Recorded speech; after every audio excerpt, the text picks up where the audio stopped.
Diane Franklin, thank you so much for coming on to the podcast. Well, thank you for having me. I love anything having to do with the 80s. That makes me happy. I love 80s podcasts. That's funny because I love seeing photos of you on social media. You really get into the spirit when you interact with 80s fans at cons and conventions, and you really embrace those roles that we remember so much. One of the things is I personally love nostalgia, and I feel like it takes people back in time. And like you could have a really horrible day, and all of a sudden you see a photo of something and you go, wow, like that just takes me back. Like I have no problems. It's gone. So I just, and so sometimes, I mean, I'll look for really obscure things, or I'll find something. I don't know, like I'll just try different things. And so I appreciate you saying that because uh, at a certain point I thought, well, is this just getting, I don't know. I just didn't know if people would be that interested anymore. But I think people even more so, are interested, and the younger people are very interested, which is amazing. It's just so exciting, that people are looking back and then they're going, oh, like I want to go back in time, and oh, I've seen her in this, or the great thing, the lucky thing I have in my career is that I've been able to do a lot of different kind of genres, so I can reach a lot of different people. I've done comedy, drama, TV, film, teen films, horror, just a wide range of things. And a lot of people really didn't know about my career when it was actually happening. So it's very exciting now for me to be able to take the time, because I wouldn't have had the time when I was younger to connect with people. I would have been working. I would have been getting ready to audition for something. So now I have the time to focus on people and say thank you. So I wonder if that's the reason. I noticed that a lot of the actors from that decade, for the longest time, they kind of were resistant to talking about it, or they turned their back on those movies. But lately they seem to be coming around, and there's more and more memoirs from actors about those days. I'm hoping that I've been a part of that, because actually when I started doing conventions, and when it was so fascinating. I think I was one of the first people to do all these conventions and meeting people, because in the entertainment business, conventions were always seen as the graveyard. Like that's where you go right before it's over, right? And I never saw it that way. And the first convention I ever was given the opportunity to go to, I was so excited to see all these actors that I grew up with. So to me, it was like, oh, wow, this is awesome. Like I can sign autographs for other people, but I can then now see people that I grew up with, which to me, honestly, is the feeling I get when I do that, like see people from the past, is more than money could buy.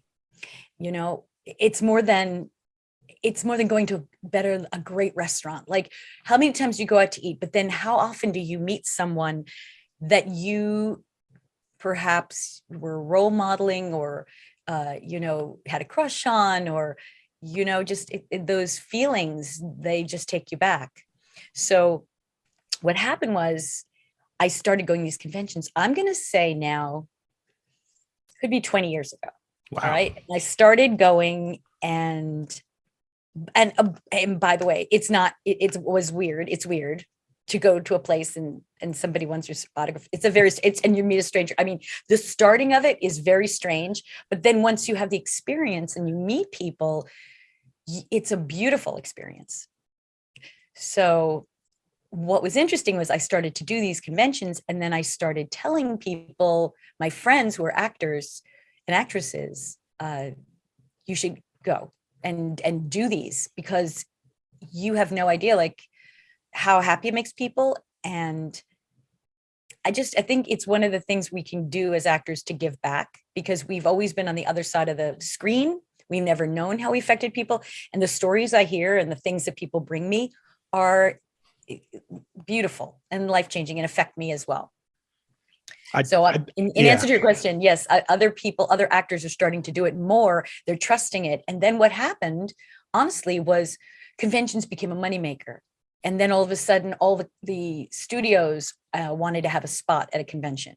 And obviously Comic-Con was huge and created a mass, like almost a mass hysteria of people wanting to go to conventions. But then when COVID hit, everything pulled back again. So it's really starting to kind of ramp up again, and people are a little still hesitant.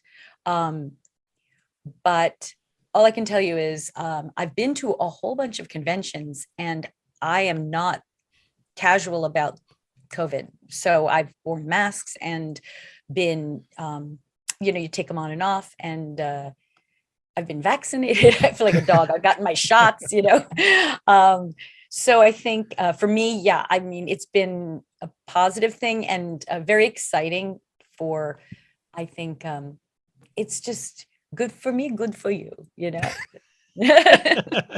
when you do the Good accents. for you. Yeah, no, I went to my first con a couple of months ago here in Orlando, where I live. Your first con? Oh my gosh. Yeah. And we got tickets to get photos with Ralph Macchio and Billy Zabka together.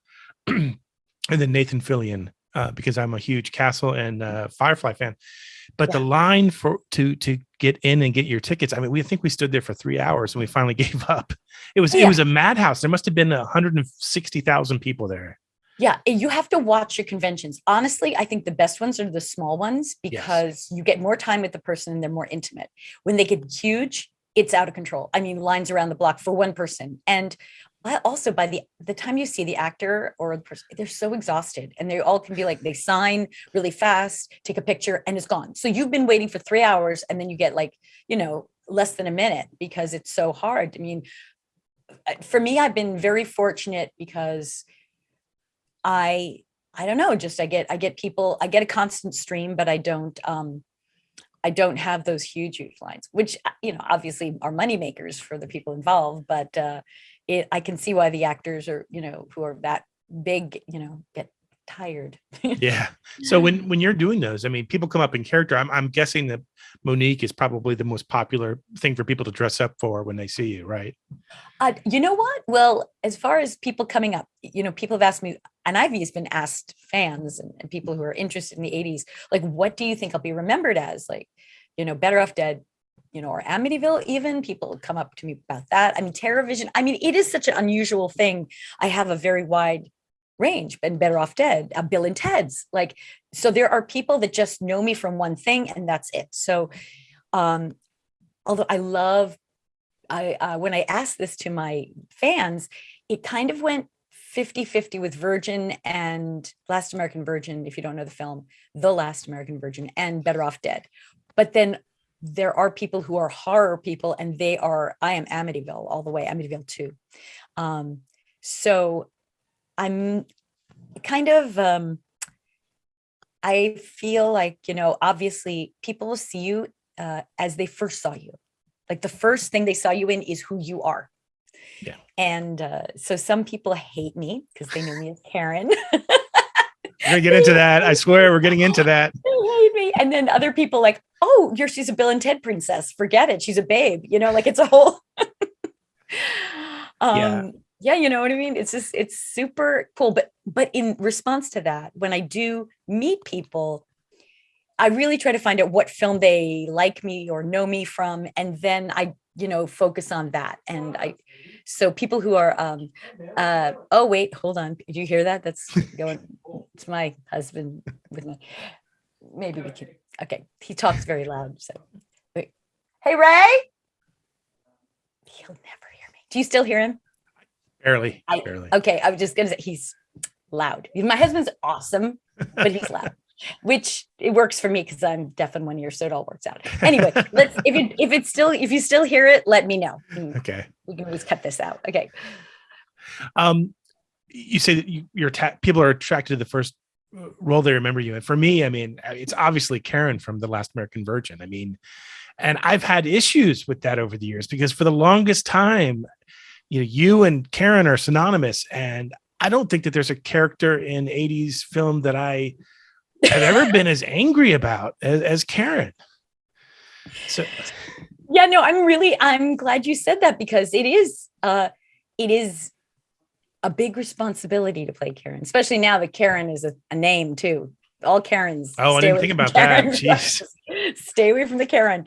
I have to say, I'm pretty shocked that I had not seen the film in a while. Then when I did see it again, my feeling was that because I played Karen so, you don't see it coming. I played her so nice that, wait, you know what? Do you hear them? Do you hear them? A little bit, Yeah. but not to the point where you can Give tell me them. a second. I'm gonna just say we hear.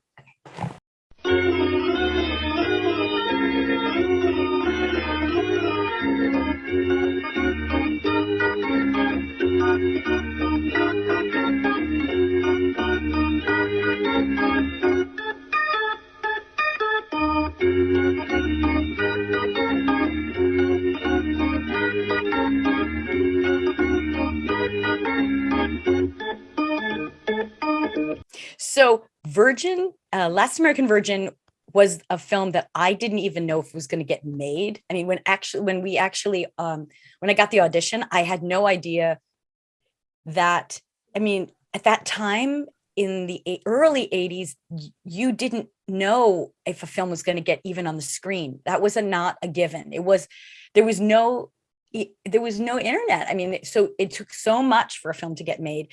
But when I did the part, I remember saying to myself, well, I can bring some sweetness and I wanted to bring Karen to make her not like predictable. I didn't want her to be the girl you saw and went, oh yeah, well, I don't even want her with him anyway. So when I saw the film in the last few years, I was like, whoa, you do not see this coming. Oh, you want Karen to be with him. And that's why it hits so hard. And I remember, all of us, Lawrence Moneson, Steve Anton, and Kimmy Robertson, we all thought that Boaz was going to change the ending. We really thought that was an unfair, it just wasn't American ending. It wasn't a happy ending. We really just thought it was something we thought, oh, this little film, it's not going to matter that they change the ending. They're going to change it, right? And Boaz was adamant. No, this is not where it is. This is my life. I live this way, and this happened to me, so I cannot change it. And just like that. And and I had to then figure out how am I going to justify this? And I really I've talked to people about it. I mean, I've said I would not have taken. I wouldn't have gone with Rick, and I certainly wouldn't have gone with Rick after he got me pregnant. I wouldn't have gone back to him personally. But I did want to say that my reaction at the end of the film, a lot of people read a lot of things into it, and I like that. I think that's good. I think that if it's ambiguous, it makes it more interesting. And my feeling is, I just think that sometimes relationships, even if you love someone, even if you deeply love someone, they cannot be. That's just life. You can love someone with all your heart, and there's something that's keeping you guys from being together. And I think that for me was what was going on there. I think that my character, Karen, if you took us today, like if we grew up and I stayed with Rick, I think it would have been it's like girls who stay with, addictive, bad relationships. They get hurt or cheated on or something, and they keep thinking, oh, they didn't mean it. And that's also with Amityville. Even the brother relationship, which we can get into later, but it's also like, that person didn't mean it. No, this is not happening. This is not real. So from my perspective, I played it very real and sincere, but I know that everybody hated me. It was just terrible. It's funny because as you're describing it, I'm thinking about it, and I'm thinking, I just don't think that when I saw that movie, I was probably 15 years old, maybe, and I don't think I was ready for something so realistic. Like I was like 3 years removed from the Muppet movie, and yeah. And now it rocks your world. It rocks. I mean, and I have had so many guys tell me that they like it was on late at night and they saw it when they were 12. And I'm like, yeah, a movie like that will change your life. Yes. Like that's the movie you remember. Like you go, oh man, I'm not going to let that happen to me, or I'm not going to be that guy, or I didn't even know all this stuff happened. Yeah. And then also, like, even, I mean, frankly, for me, playing Karen, and I had the nudity in it, and I think it really taught a lot of guys a lot of things, like really, I really think it's like sex education for guys. I mean, I've always said that, and it's true. Like guys learned, they didn't know even maybe what a woman looked like, or naked, or they or how to treat a woman. Like it's one thing to see a girl like just naked, but another thing to see a love scene. Yeah. That's a different. No, I think that's what all those 80s movies I thought taught. Everyone that I've told that, hey, you can't believe who I'm going to talk to next week. I'm going to talk to Diane Franklin. They're like, oh, they're like, tell her that she's the one who forced me into puberty. And I'm like, oh, come on. I'm not telling her that. It's just like, I'm like, oh, come on, guys. But you're right. I mean, yeah. No, it's true. And I mean, the way it was. At that time, I couldn't have talked about it like this, but now I go, no. It's like, where you're going to learn. Your parents are going to tell you, show you, it's, you're going to learn. And the thing about Virgin, I've always found really amazing. And this is why people, I think, still watch it today. Like, okay, if you told me at that time, people are going to watch this film today, I would have said, how is that even real? How is that possible? Right. But for so many reasons, it's a human story. It never goes away. Whether it's today or 100 years from now, humans will be acting the same. They will have the same problems and same dilemma, and it will connect. Obviously, the ending will never go. It'll never go away because it's not candy, cookie cutter. So that's another thing. It's a time capsule for the 80s, which is great. So if you don't know anything about the 80s, all of a sudden you're smack in the world of a teenager during that time. In the darker world, I mean, in a world, let's say, more realistic. Like I look at Fast Times sometimes and I go, I loved Fast Times, but that was very American in a way. Like it was comic book almost. Yeah, it was cute. Like it's cute to be an American, but this was a little bit more, it was more real, gritty, and like, it was the part of, like, I think teenagers, the exploring, like, what if I did this? And that's why when you watch it, it's like you get to explore the parts of life that maybe you were thinking about, or maybe, you're curious about. I mean, like everything from the crabs and the whole, the prostitute and the whole thing. It's like, yeah, like don't think people don't explore or think about those things or want those experiences. And if you get that heads up on it, you're like, oh, like I'm sure so many guys were like aware of crabs, from that movie, if they had not even heard about it. Right. Yeah. But the other thing I wanted to say was that people will watch that movie. Young guys will watch it. And what I love about it is that movie lures you in with the sex. Okay. So like you hear it's a teen sex movie, and you're thinking, oh yeah, this is like a, this is going to be fun and make titillating. And, it's like, we're going to have a great time watching this. And then they learn about love. And if you have not, if you had sold the movie that it was like a love story gone wrong, no guy would have seen it. So I think it's one of the smartest films, because I don't think I've ever seen, I mean, I remember that distinctly, it was two different tones, but I think it's so smart that Boaz was able to create the story where it brought guys in, but then they learned something and they may not have ever learned. Yeah. Did he share that vision with you, with the cast at all? Did he kind of say, here's what I'm trying to do with this movie? I'm trying to tell two stories. Oh, no. I think this was Boaz's life. So I think it kind of how he saw life. I think Boaz, as far as I could see, first of all, Boaz is a very sweet, deep, but also very humble person. And I think when he wrote this story, it was based on his life. Obviously, this is a movie that's a remake, for those of you who don't know, of another film called Lemon Popsicle. And that was made, took place in the 1950s. Last American Virgin takes place in the 1980s. And the other thing I wanted to say was that, so this actually happened to Boaz. So all the things that happened with the crabs and the prostitute and all that, he experienced that. So I think there's a part of him that goes, boys will be boys, and this is what life is like. But then there's a place which gets serious.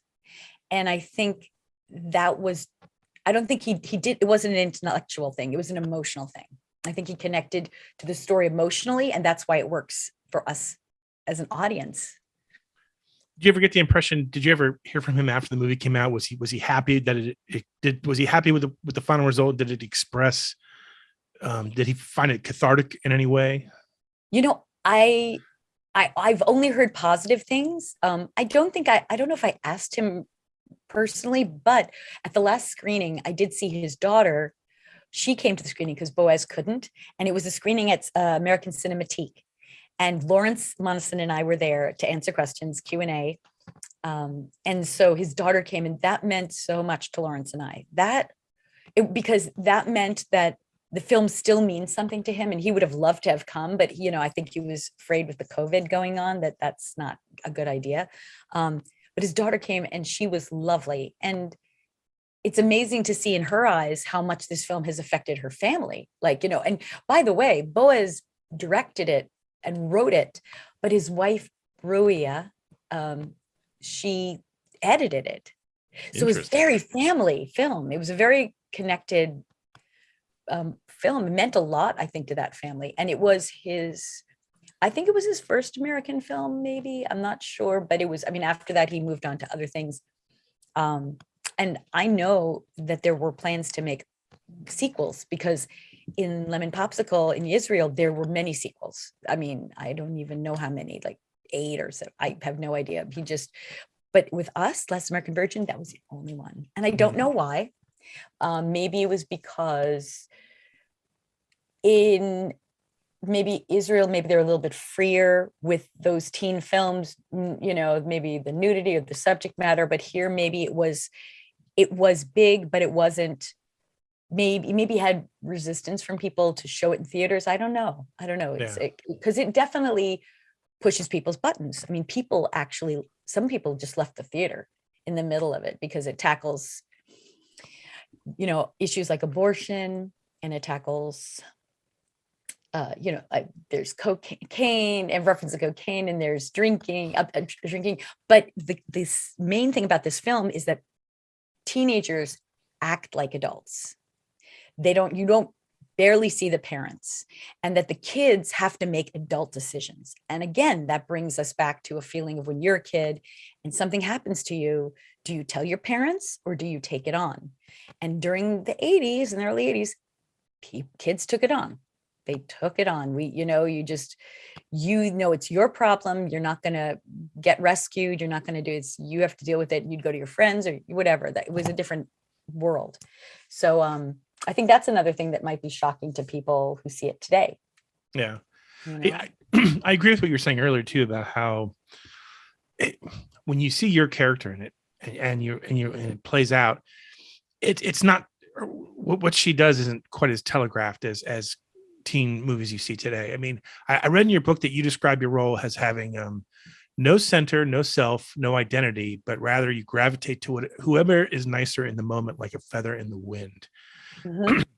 And it wasn't until I read that and then went back and saw the movie that I'm like, that's exactly what your character is doing. And it's just it was so, I think, unusual for us to see something so realistic and not predictable. And how many girls are like this? For me, there are so many girls who are very young and they don't know who they are yet. They only know who they are based on the people who are around them. So if somebody likes them, then they gravitate to them. And this could even be friends. You can have a friend, like somebody like you, and suddenly you're like, oh, I'm their friend. You bring out a certain part of your personality so that you can, relate to them, but that might not be who you are. I actually have an interesting thing happening right now. I have students I teach, and I have I teach acting to kids, and I do right now I'm doing, I usually teach, I can teach K through 8th. This particular program right now I'm doing is 3 to 8th. And I also teach professional actors one-on-one.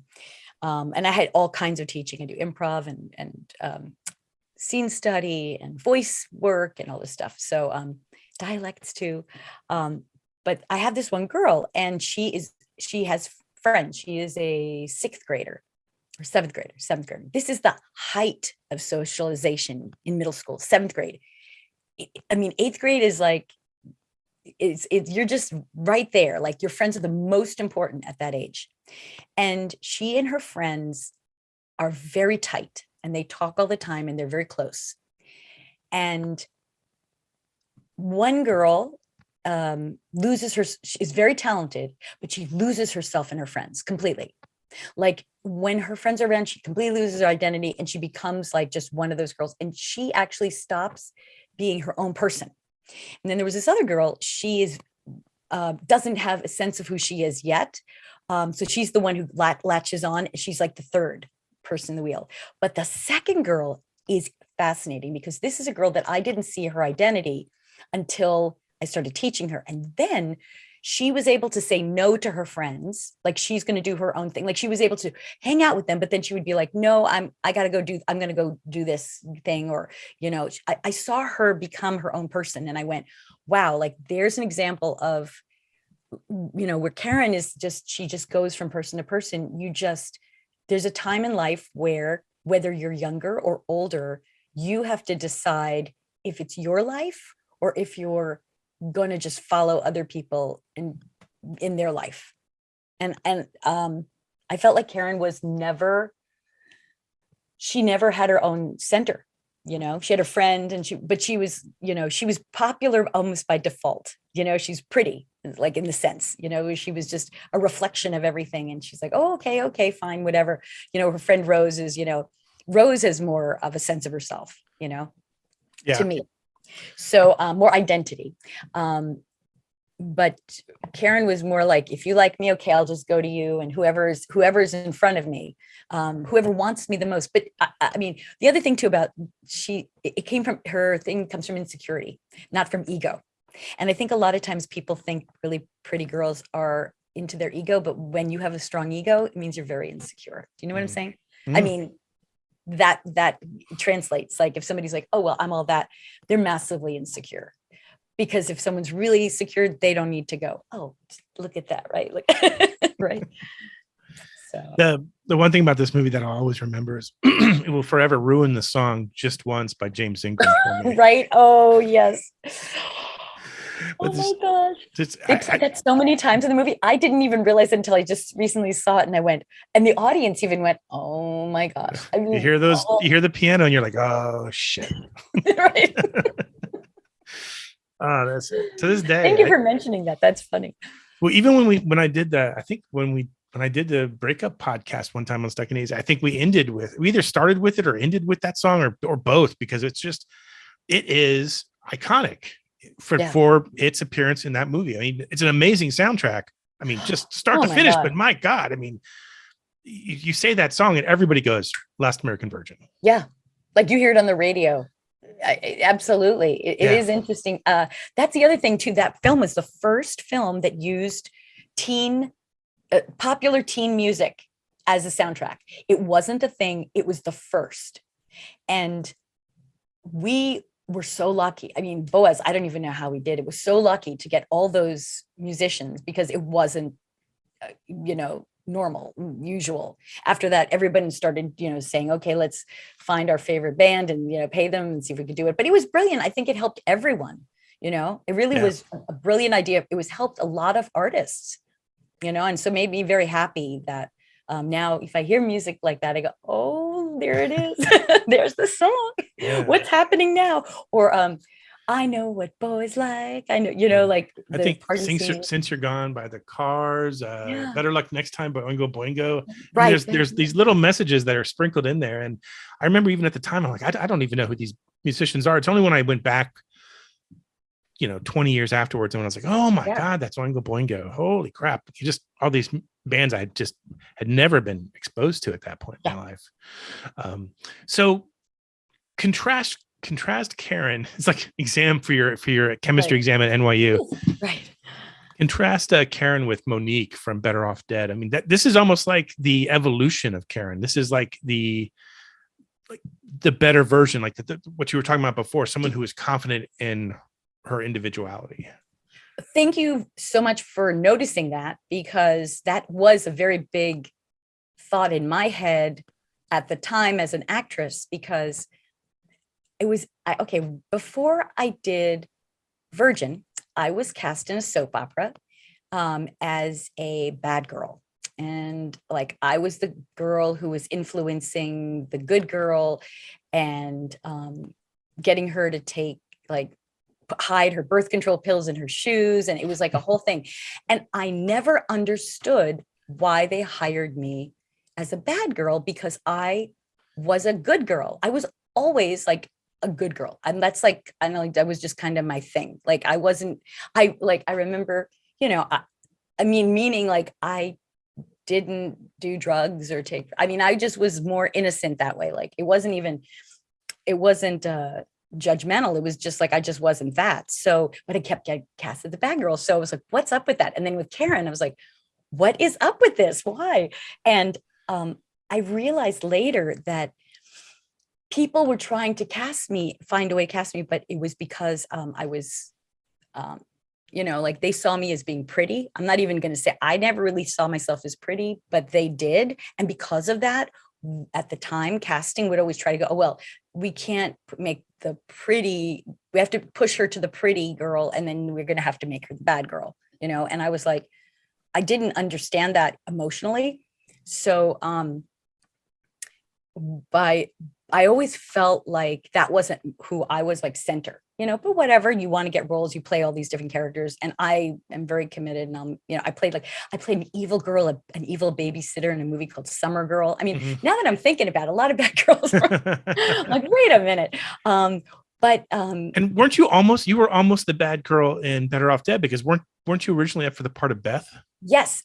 Originally Savage wanted me.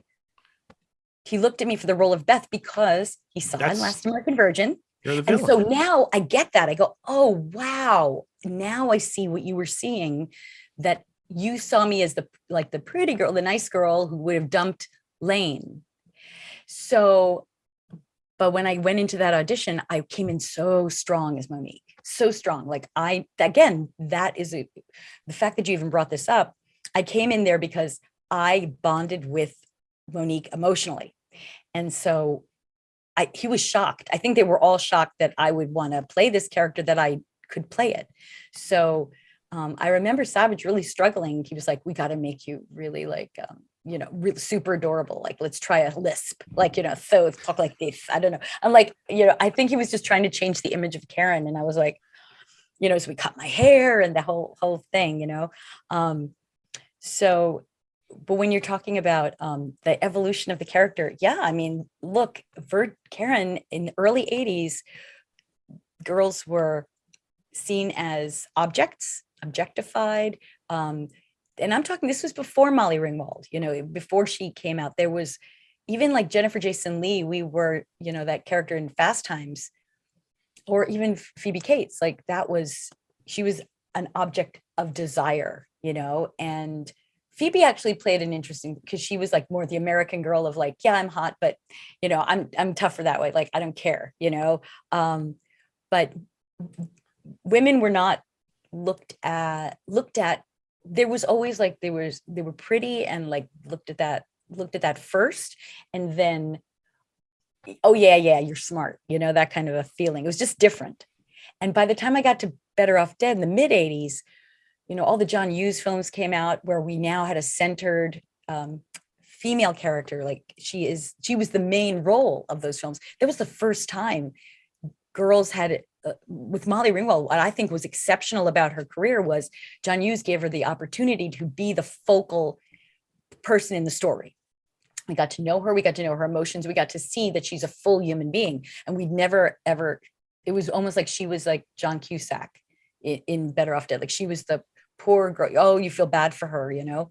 But when I wound up doing Better Off Dead, I was like, wow, I finally get to play a character that is a girl role model. And there weren't a lot out there, you know? There were strong girls, but what I liked about Monique is that she won your heart by just being, she was a likable character, and she was capable. She's capable. She could fix a car and do things and like, you know, and move and scheme. She was athletic. And I really like that. And I think I was very proud to be able to say, oh, wow, like I could tell kids, go watch that film. That will be something, you'll look upon in the future. Maybe you go, oh yeah, I want to be somebody who's capable. And guys have told me they loved Monique because they were looking for a girl like her because she could do a lot of things. Yeah. And that's fun. Savage Steve Holland had such a unique way of doing films. His films stand above everything else. I mean, there's a stamp that he puts on them. I'm kind of curious what he was like to work with as a director. I mean, did you get a feel for what he was trying to do? Because I mean, I got to admit, at times when you're filming that movie, you had to think, I don't know what the heck he's trying to do here. I trusted him. I knew. You know why? Because Savage has a great heart. And I knew, like, I don't, John probably had another image of what was going to happen, but I was like, no, this guy gets it. He gets the core of what makes Better Off Dead great is that there's a part of Savage that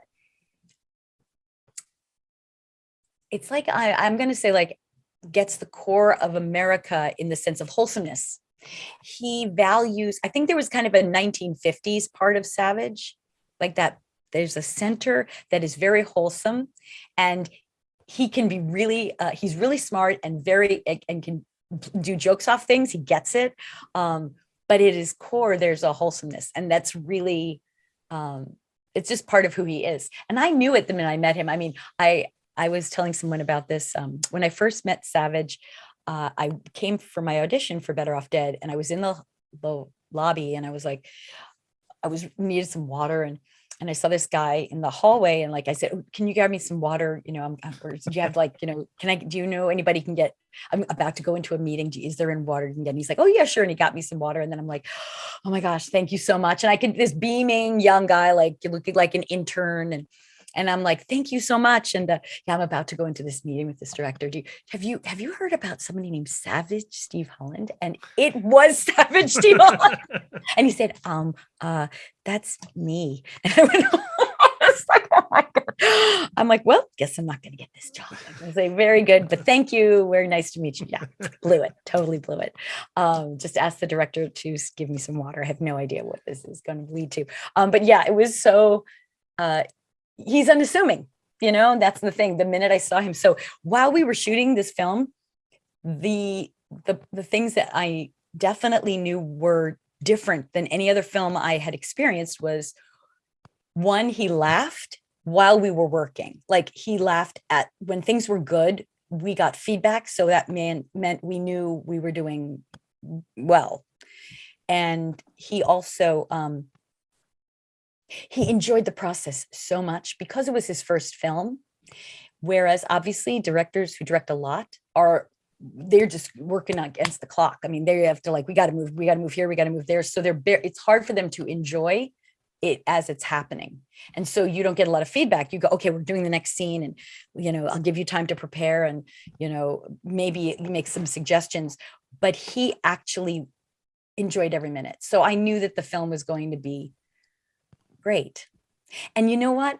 Even if somebody didn't like it, it still was great. It was so funny to us, to all of us who did it. We really had a great time doing it, but also enjoyed what he did.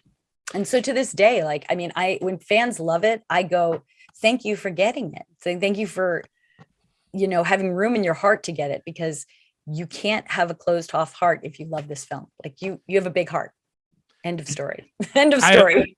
I've always felt a connection to this movie because in the summer of '86, I was working at a video rental store, and it was a small one, and I was the only guy there, and we had 2 copies of Back to the Future and 2 copies of Better Off Dead. And the copies of Back to the Future were always checked out. Like, you could never get it. Later on, I found out it's because the pizza place down in the same strip mall had a copy of it permanently in exchange for that we got free pizza. But that's a whole other story. So people would come in and they'd be like, do you have Back to the Future? I'm like, no, we don't. I said, but take this movie. And I gave him Better Off Dead. And I'm like, if you don't like it, you don't have to pay for it. And I never had anybody come in and say, I don't like it, I don't want to pay for it. Everybody just was like, loved it. What else can I rent? And then, yeah. Have you seen Last American Virgin? Well, now you hate me, right?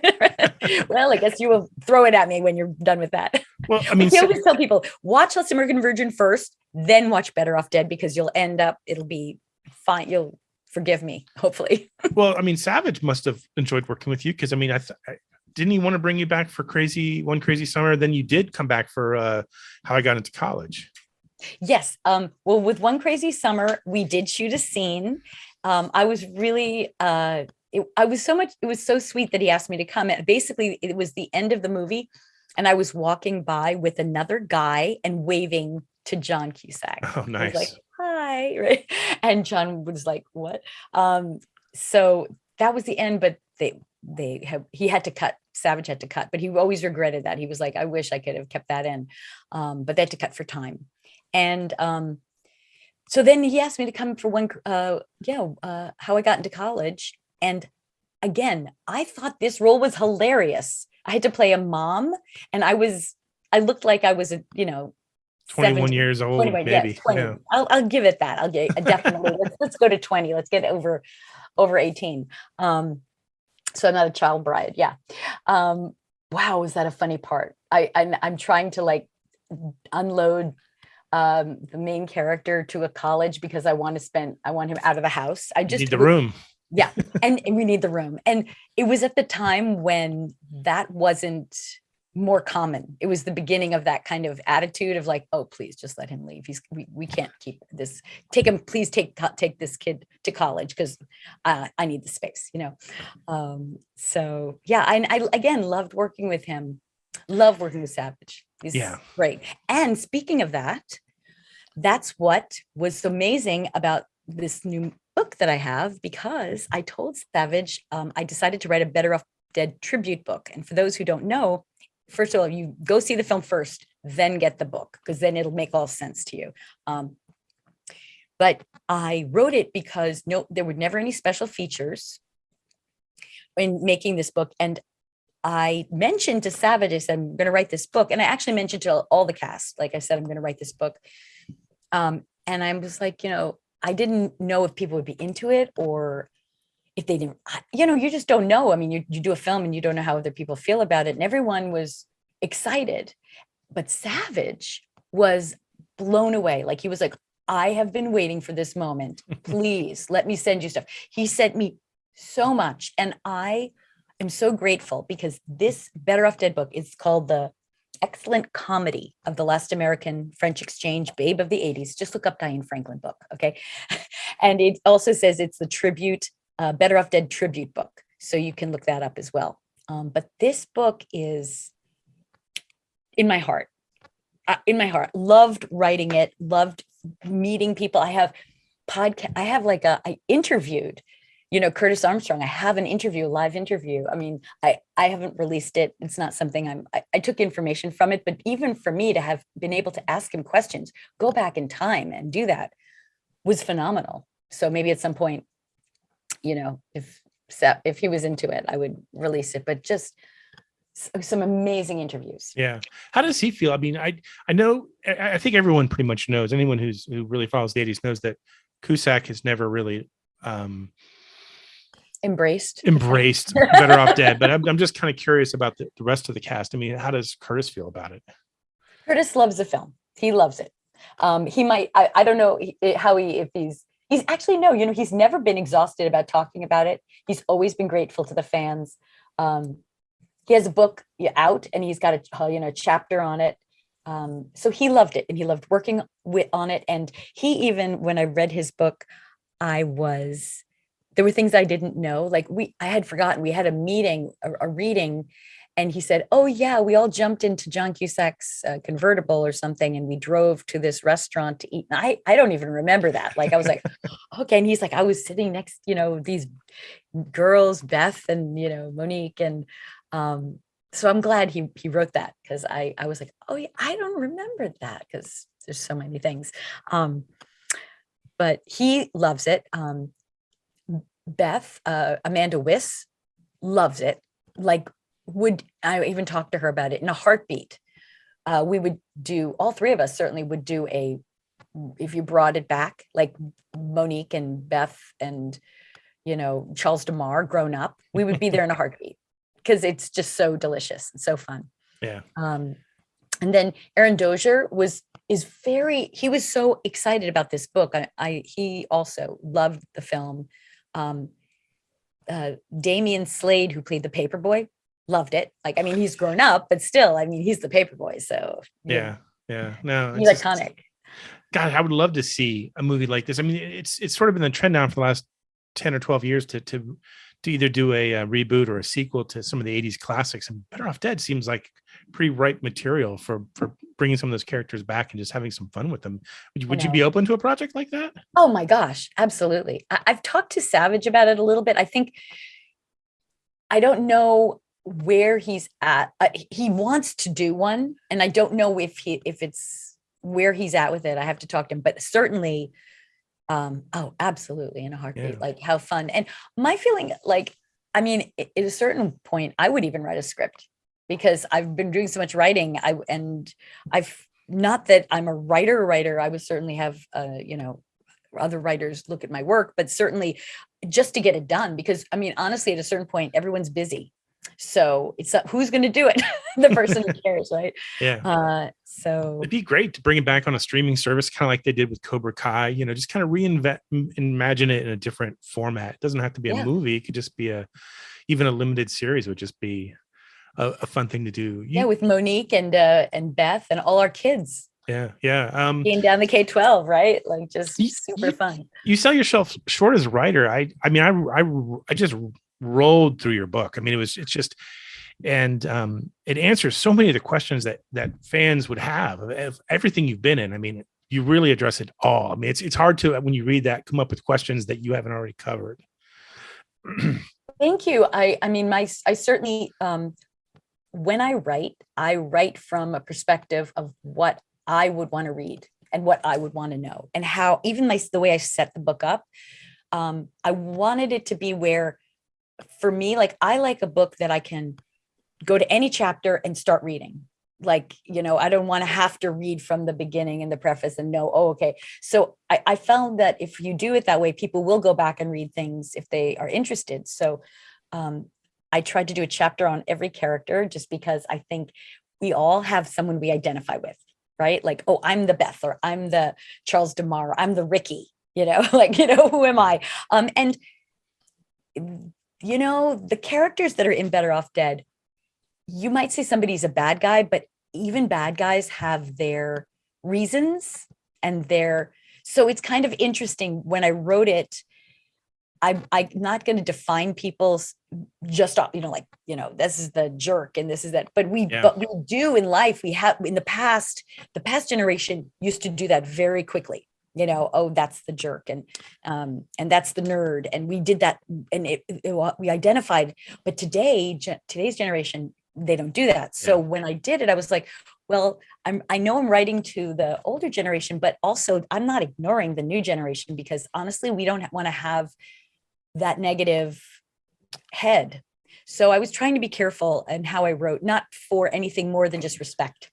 Yeah, just be respectful. When you were talking about the character Roy Stalin, you called him something. I think of him as the villain of the movie, but you called him something much nicer. I don't know if it was, you called him a ski bum or something, and it took me like 90 seconds to realize, who is she talking about? And then I'm like, oh, Roy Stalin, of course. Right. So yeah, weird. No, because again, like you say, villain, and we are so used to in stories, good guy and bad guy, but that's that's put in our brain. Remember, we all have, and actually, it's actually more of like an American way of thinking. Americans have good guys and bad guys.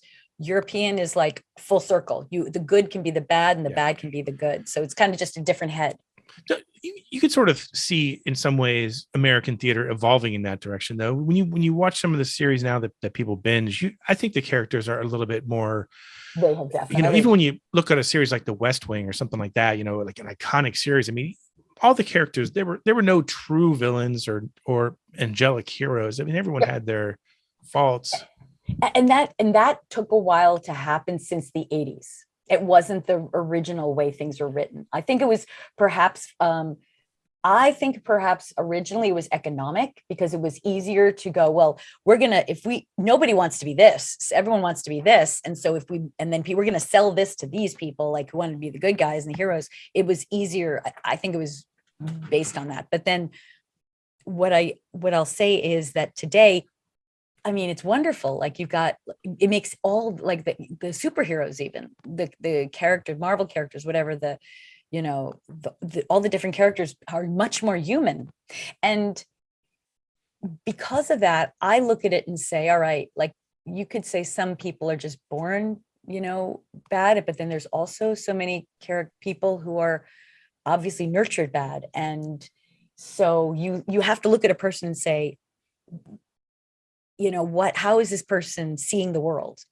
And when you see how the person sees the world, then you start to understand, okay, well, maybe they need either, I'm not saying you tolerate bad behavior, but you start understanding that we're all the same. It's all how we're treated, and it's also how we take in information. So I will say this, I think it's really fascinating is as a writer, one of the things I've learned is that you might think, you might write a character, and even like with Better Off Dead, all these characters, a lot of people you cannot change. As an example, Ricky. You cannot change Ricky. Ricky, the poor guy, was raised by a pushy mom. That's all he knows. And unless he went outside of his comfort zone to learn how other people are, it's like all he can do is he roles model off what he was raised with. So it's kind of fascinating when you think about, like, everybody's been raised in a certain way, but how many times have you looked outside your own way you've been raised to see how other people have, and maybe what they learned that you didn't, or they were given that you didn't, and then perhaps change some things. But that's a book. That's a whole story. That's another movie. I know you're still a hardworking actress today, and it seems like you get to work with your daughter a lot, who became a filmmaker. I'm just kind of curious, what projects are coming up for you that we can look forward to? Oh, thank you for asking. So, okay, first of all, because you mentioned my daughter, something funny. She does a podcast which is on YouTube now, and it's called Sid, SYD, and Olivia Talk Shit. Okay, that's her. So much for the motherly thing. That's the podcast, and she asked me to be on it recently, and the episode hasn't aired yet, so it's in season 2, and so I was just really happy that I got to be on her show. That was just like one thing that she's doing, and Sid is Sydney Heller. That's her comedy partner, and I recently was just thinking, I mean, I've done all this acting, and then Olivia started to do comedy, and she connected with her comedy partner in high school. And I thought, wow, like they are on track. Like they've done series together, like on the internet. They're famous on TikTok. They're under Sid and Olivia.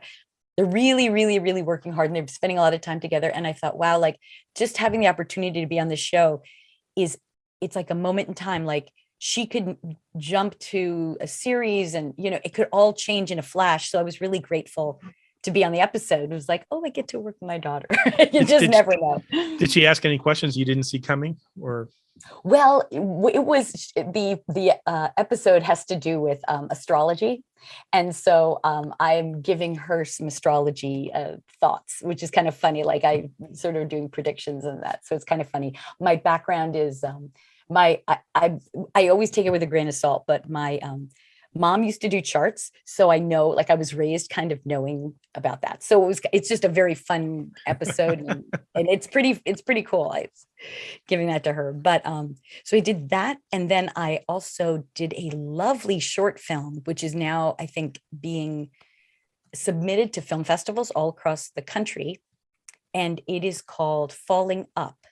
And I saw the screening with Olivia. She came and she was like, "Oh, Mom, this was really like great role. Like you did a beautiful job." So I'm really proud of it. It's really a cool movie. So I mean, whenever something comes up, I usually post it on my Instagram or my Facebook or Twitter, so people can find out what's going on. And then I'm supposed to do another movie in November in England.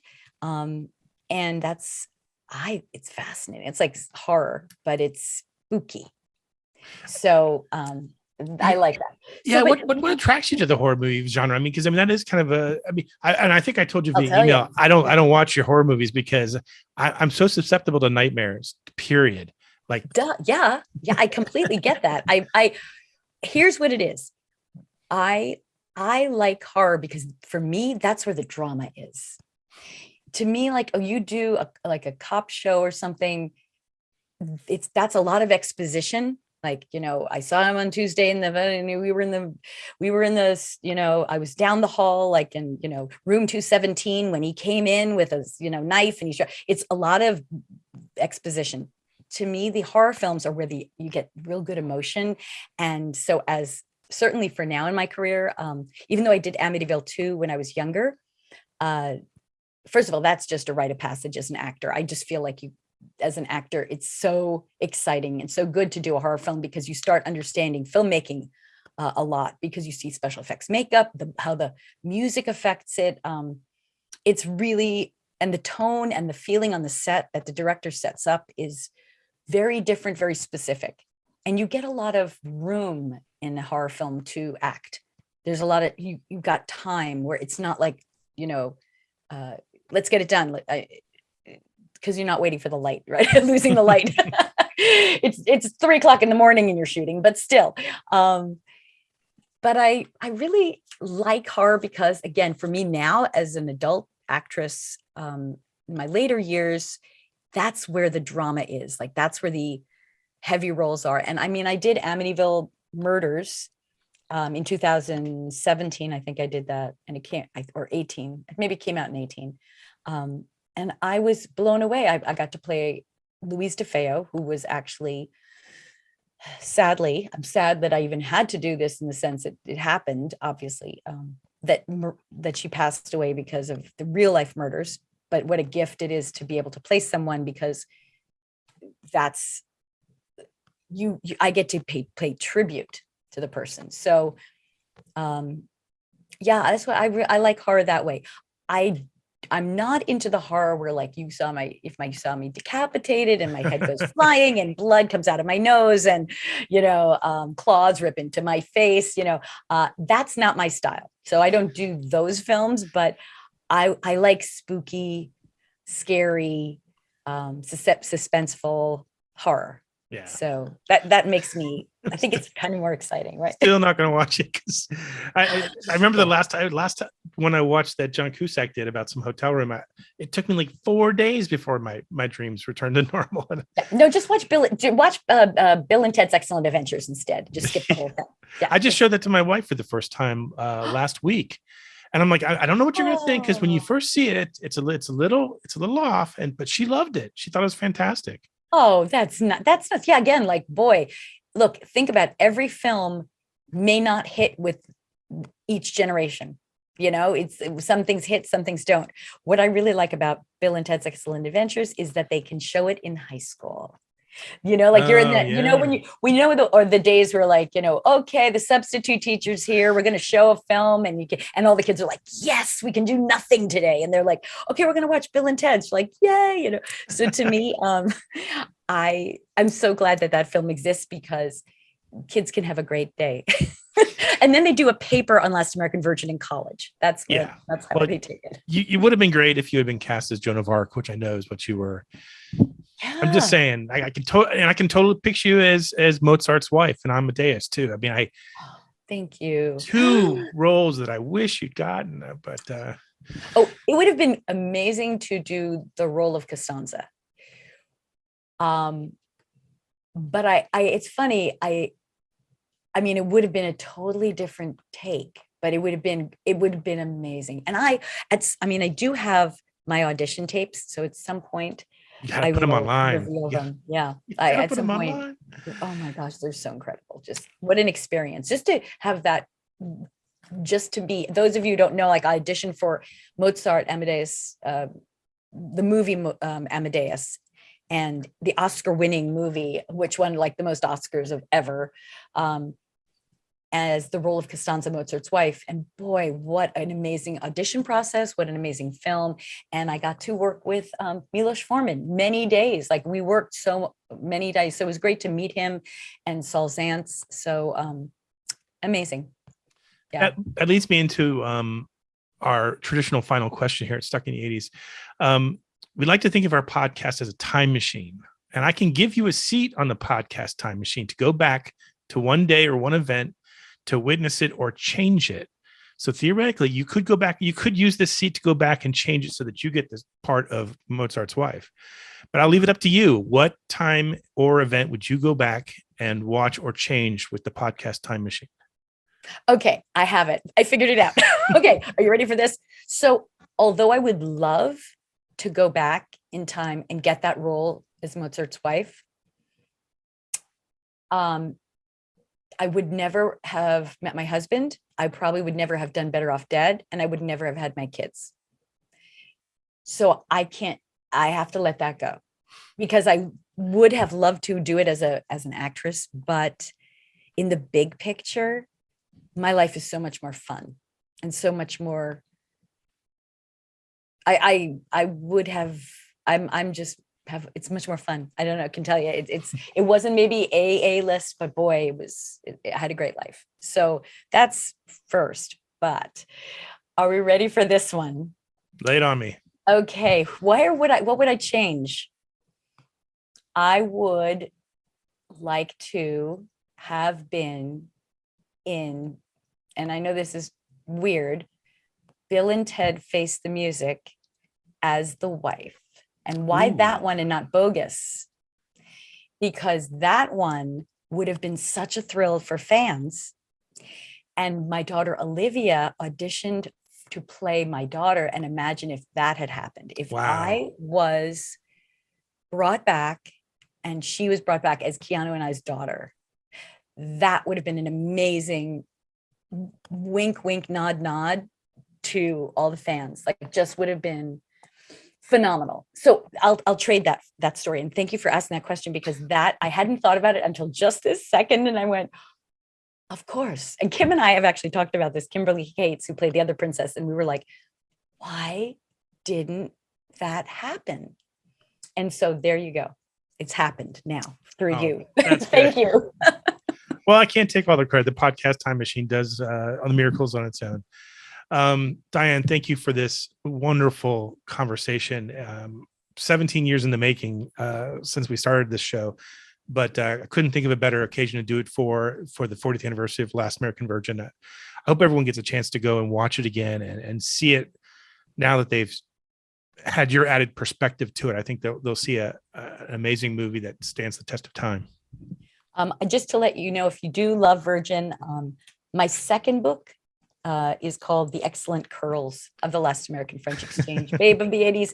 That book focuses on Virgin. So that is the special feature that maybe, if you see the movie and you want more information, it's got things that's never been seen before. And it's been out for a while, but that film is like, when you're ready and you watch it and you want more, that's the book. So Excellent Curls is the one to get. So excellent. All right, there you go. There's a little 40th anniversary surprise there. So thank you so much for your time. This has been amazing. Thank you, Steve. A pleasure. To be on the show.